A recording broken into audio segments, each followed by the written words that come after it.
So why do you even measure it at all?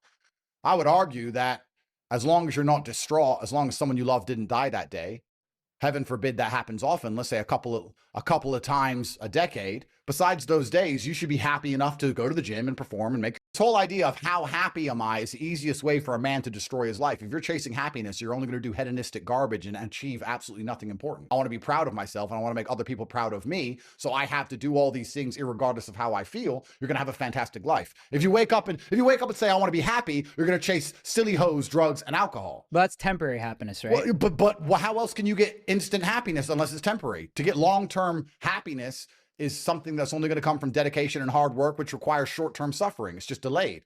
So if you're dedicating yourself and working hard for the future happiness, but especially considering the fact that most people are never happy with what they get and you always want more, your life just becomes hard work and dedication and struggle and suffering. And that's what you just exist within. And you don't operate under the paradigm of happy or sad. To me, it's quite binary. It's not a scale of how happy am I. It's just, has something terrible happened today? Am I distraught? No, then I'm happy.